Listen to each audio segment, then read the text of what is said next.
Before I get really into the interactions among species, there's a concept that I need to go over. It's called the concept of the ecological niche.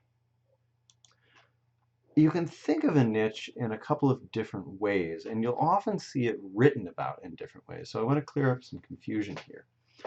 Often when writers talk about the niche, what they're talking about is, what does this organism or what does this species do in a community?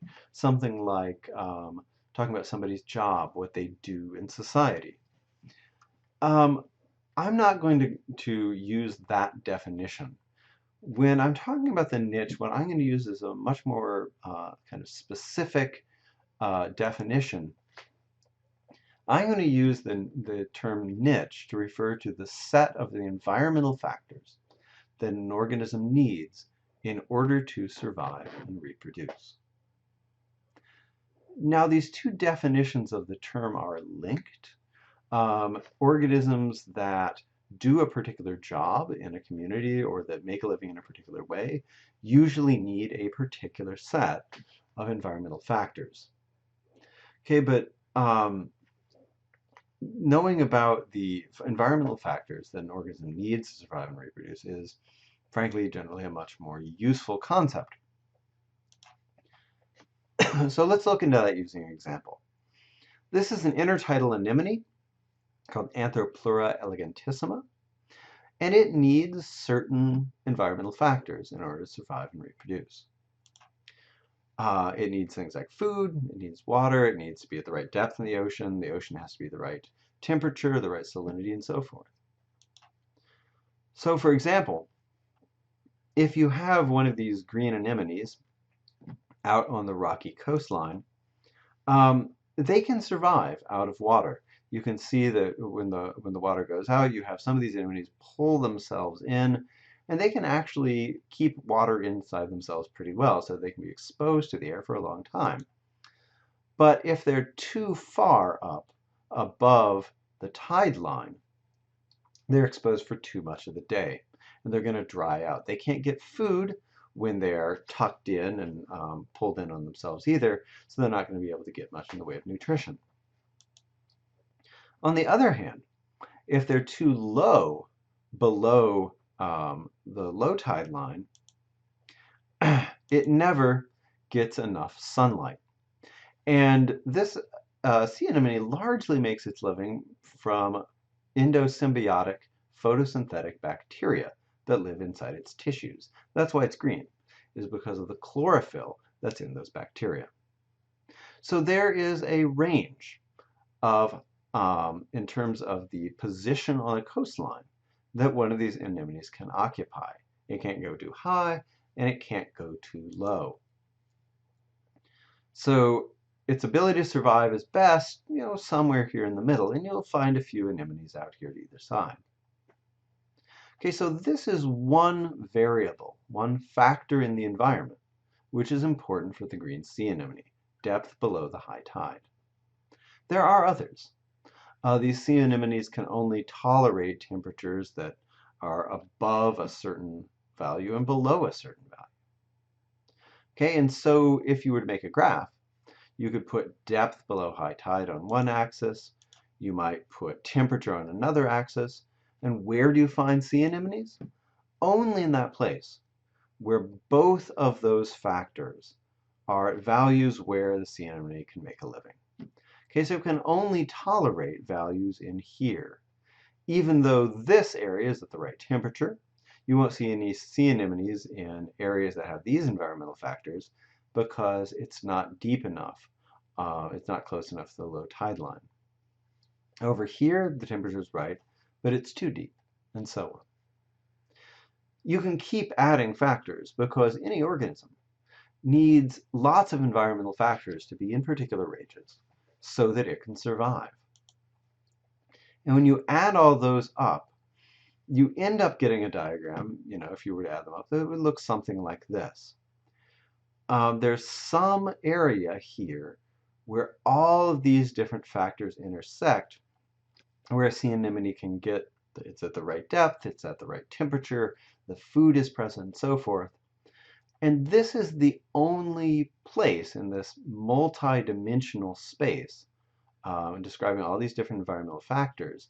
This is the only set of factors where you'll ever see a green sea anemone, because they can only survive in that area where all the environmental factors they need overlap. Okay, so this area here, where all those needs are met, is the niche of the green sea anemone. Okay, and this is the idea specifically of the in-dimensional niche. George Hutchison in 1957 proposed the idea that basically you could model, you could think about an individual's tolerance of different environmental conditions in this way, and that there would be this space where you would find these organisms only, where all of their needs, basically where all the factors overlap and all of their needs are met. I want to point out that these factors come in two different flavors. There are conditions and then there are resources. Conditions are things like, say, salinity or temperature. An organism can't consume those. Technically, there are some things like oxygen that can be consumed by an organism, but they're so abundant in the environment that you might as well treat them as though they cannot be consumed. In contrast, there are things like resources. And in particular, food is generally a resource that can be basically completely taken up by one species or another environment. Space is also often a limiting resource. Resources, when it comes to an organism's niche, are often more interesting than conditions. And this is because, now we're going back to that chart of interactions among species. This is because that resources are what organisms can compete over. Because conditions can't be consumed, they can't be taken away, organisms don't compete over conditions. But they do compete, and often they compete very, very fiercely over resources. A classic example of competition involves two species of barnacles, which are found out, I believe, on the California coast. Actually, no, I'm sorry. I think this is the coast of Scotland we're talking about here. The barnacles are in two different genera. One of them is in the genus Balanus, and the other was named by somebody who liked Greek, and they started with a CHTH, which is really mean of them, but I think it's pronounced Cthalamus.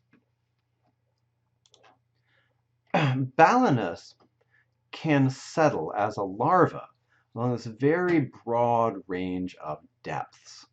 The lowest of low tides is shown right here. The highest of high tides is shown right here. And you can find Balanus larvae washing up and establishing themselves on the shore anywhere in this range.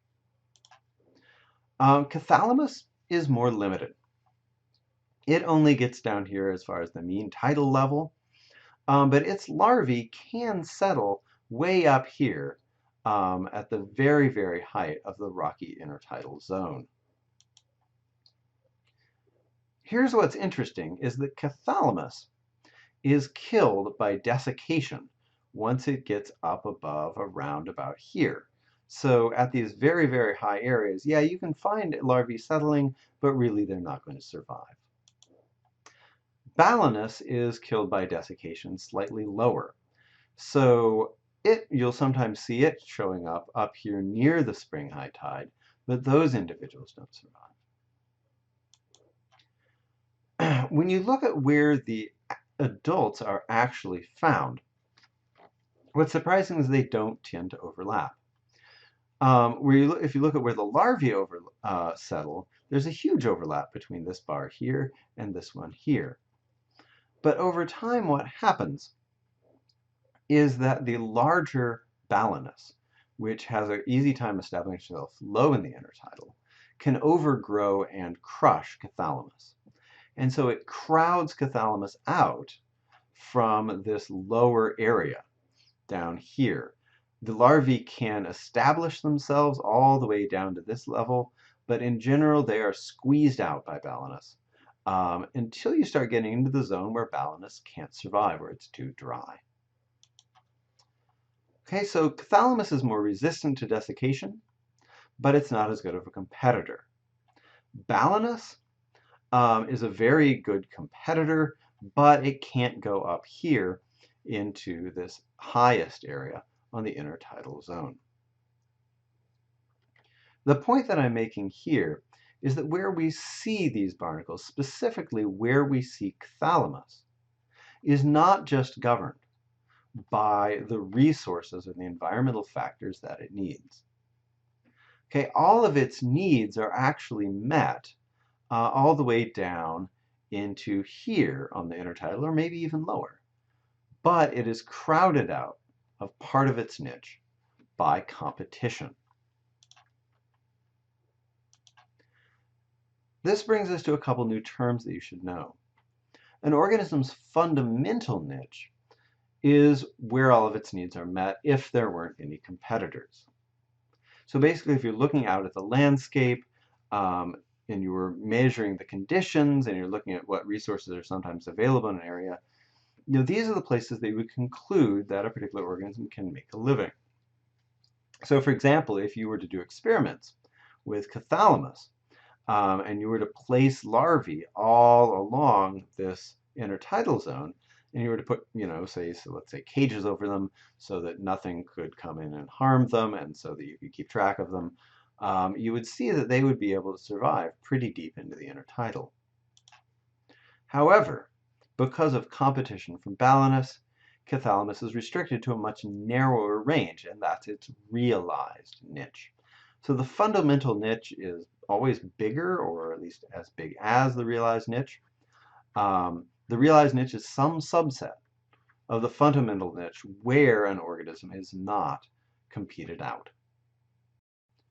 A couple of points that I want to make about the competition between Balanus and Cthalamus. And this is a classic study that was done a long time ago, showing basically how competition works to establish organisms being found where they are, and that is within their realized niche rather than their fundamental niche. A couple lessons that you ought to take away from this. One, the species only compete to the extent that their niches overlap. Okay, there is no competition experienced by Cthalamus way up here in the intertidal, because the niche of Balanus, the fundamental niche of Balanus, does not overlap that area. Okay, the competition between these two species happens here, where both of them could potentially settle and survive. The more that the niches of two species overlap, the more powerful competition is going to be between them. The more often they are going to be competitors. And if one species niche exists entirely within the niche of another species, that second species can potentially drive the first one to extinction. So for example, if there were a barnacle species that could only inhabit this range in the intertidal, and it were outcompeted by Balanus, it could go extinct everywhere. Another thing I want to point out about competition is that it can be asymmetrical.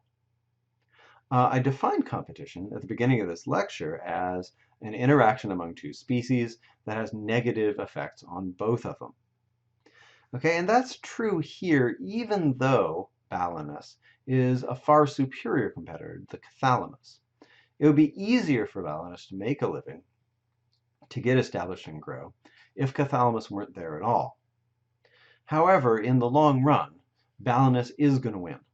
Okay, and Cthalamus is going to be hurt much more by competition than Balanus is. Okay, so while competition is never good for a species that's involved in competition, they have nothing to gain from it. It is true that in most cases, one of the two competing species is going to be affected much more than the other.